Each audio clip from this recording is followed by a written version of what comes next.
Hello everyone, welcome to part 30 of our MCQ discussion series. Let's start with today's first question. Increased red meat intake has been associated with an increased risk of breast cancer. Option A, breast cancer. Option B, colon cancer. Option C, anal cancer. Option D endometrium cancer. इसका correct option होगा आपका option B colon cancer. Red meat ज़्यादा खाने से colon cancer का chances बढ़ जाता है due to haem iron and certain carcinogenic compounds like and nitroso compounds, heterocyclic amines, polycyclic aromatic hydrocarbons etcetera की वजह से. चलिए देखते हैं हमारा आज का next question. Dash present in cheese cause food sensitivity. Option A thiamine, option B thyroxine, option C tyrosine, option D tryptophan. इसका करेक्ट ऑप्शन होगा आपका ऑप्शन सी टायरोसिन. टायरोसिन तो एक एमिनो एसिड है, ये तो आप लोग जानते ही होंगे.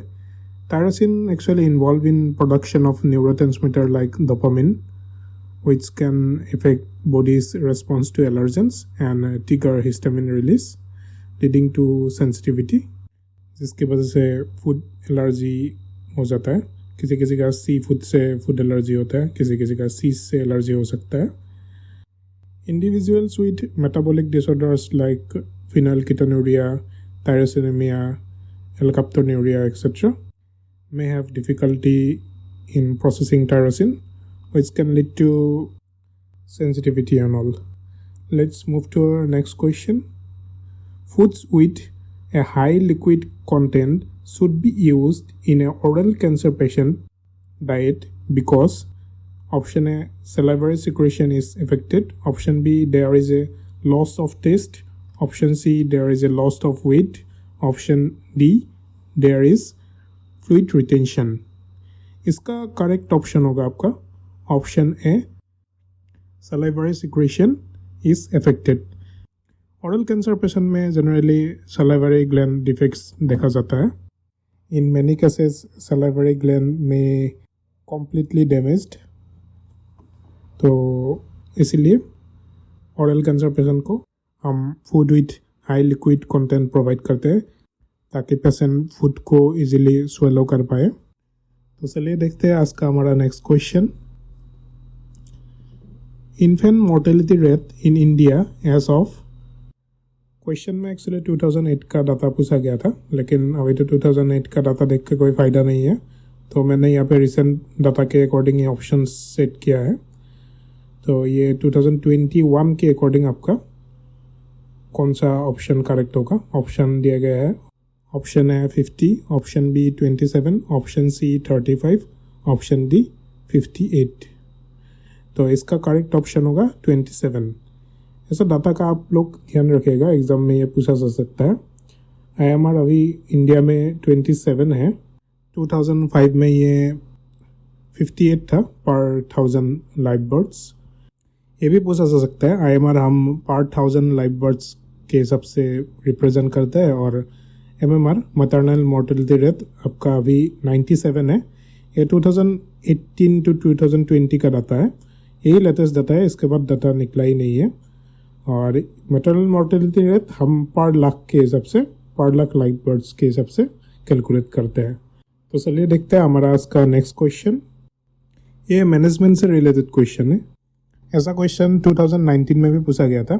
ये आप पब्लिक न्यूट्रिशन में भी पकड़ सकते हैं या फिर जनरल अवेयरनेस से भी लिंक कर सकते हैं. तो चलिए क्वेश्चन देखते हैं. The purchase where the buyer does not hold the stock of the item and supplier who are nearest to the location of the establishment in. Option A auction buying, option B consignment buying, option C negotiated buying, option D blanket order purchasing. इसका correct option होगा option B consignment buying. Consignment buying में हम nearest supplier और nearest location से items purchase करते हैं. बाकी auction buying में हम बिडिंग प्रोसेस से आइटम को परचेस करते हैं. और बाकी नेगोशिएटेड बाइंग में हम डायरेक्टली सप्लायर के साथ नेगोशिएट करके हम बाइंग करते हैं. और बाकी ब्लैंकेट ऑर्डर प्रोसेसिंग में हम एक ही ऑर्डर प्लेस करते हैं for multiple deliveries over a specified period of time. चलिए देखते हैं हमारा नेक्स्ट क्वेश्चन। ये एक फूड सर्विस मैनेजमेंट से रिलेटेड क्वेश्चन है। The service of food on A train is called option A banquet service, option B buffet service, option C vending service, option D room service। इसका correct option होगा आपका option D room service. जो हमारा banquet service है, it is a formal dining service often used in large events where food is prepared in advance and served to guests at their tables. Typically includes multiple courses. It also requires with stuffs. बाकी Buffett service तो आप लोग जानते ही होंगे, ये एक self service style का food service होता है जहाँ पे एक टेबल में आइटम्स को डिस्प्ले किया जाता है and allow guest to serve for themselves. It is actually a casual form of food service. बाकी जो वेंडिंग सर्विस है, in this service foods are distributed through automated vending machines और kiosk. Japan, US ये सब में ये पहले से ही बहुत पॉपुलर है। ये इंडिया में भी अभी आ रहा है और जिसमें जनरली क्विक स्नैक्स मील्स ये सब हम लोग विदाउट एनी स्टफ सर्व कर सकते हैं। और बाकी रूम सर्विस तो आप लोग जानते ही होंगे, ये होटल में प्रोवाइड किया जाता है जहाँ पे एक वेटर या स्टाफ फूड को रूम में लेके आता है। ट्रेन में भी हमें रूम सर्विस टाइप का ही सर्विस मिलता है। तो चलिए देखते हैं हमारा आज का नेक्स्ट क्वेश्चन। ये भी सिमिलर टाइप का ही क्वेश्चन है। The small portable table equipped with serving utensils used in French style of service is called option A Richard, option B trolley, option C gueridon, option D bain marie. इसका correct option होगा आपका option C गोरियन। आप यहाँ पे देख सकते हैं, ये इमेज मैंने दिया है।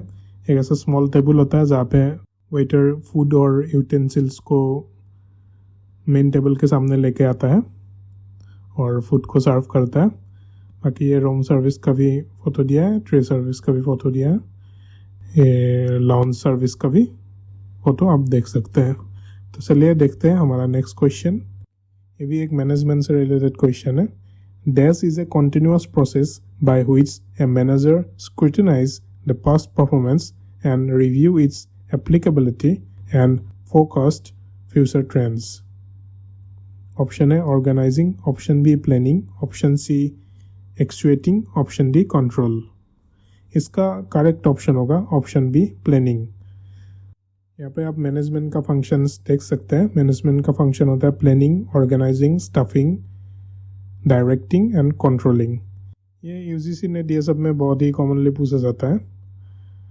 रेलवे में भी इसका क्वेश्चन तो बन सकता है क्योंकि ऐसा क्वेश्चंस 2019 में पूछा गया था। चलिए देखते हैं हमारा इसका next question. The ability to convey the information और message to other so that they can understand and interpret them in the same light as the sender of the message is known as option A interpretation, option B communication, option C dissemination, option D popularization। इसका correct option होगा option B communication. एक communication का भी ये question आ सकता है। ये भी यूजीसी नेट का ही एक कॉमन क्वेश्चन है, लेकिन आरआरबी में पूछा जा सकता है। तो एक बार जस्ट गो थ्रू कर लीजिए। सेंडर से मैसेज एनकोड होके रिसीवर तक जाता है। रिसीवर के पास ये डिकोड होता है और रिसीवर सेंडर को एक फीडबैक दे सकता है जिससे ये जो इंफॉर्मेशन डिसेमिनेशन है इसको कंप्लीट माना जाता है। तो चलिए देखते हैं आज का next question. This is a process involving activities through which action is initiated and resources used for achievement of preset goal. Option A management, option B leadership, option C organization, option D hierarchy। इसका correct option होगा आपका option A management. Management का mainly 3 functions होता है। एक होता है आपका प्लानिंग, नेक्स्ट होता है प्लानिंग के बाद इम्प्लीमेंटेशन और इम्प्लीमेंटेशन के बाद कंट्रोल और कंट्रोल करने के बाद जो भी इंफॉर्मेशन मिलता है उससे फीडबैक लेके हम प्रोसेस को रीप्लानिंग करते हैं और उसके बाद फिर वो इम्प्लीमेंटेशन करते हैं, फिर कंट्रोल करते हैं। ऐसा ही एक सर्कल चलता रहता है। इस सेशन के साथ हमने RRB 2015 का सभी क्वेश्चंस कवर कर लिया है, जो क्वेश्चन हमारा करंट सिलेबस के साथ रिलेटेड है। नेक्स्ट सेशन से हम लोग थोड़ा सिलेबस वाइज MCQ देखने वाले हैं और MCQ के साथ में जो रिलेवेंट थियोरी पार्ट होगा उसको भी मैं कवर कर दूंगा। तो stay tune for that and hope you like this session and thank you for watching the video.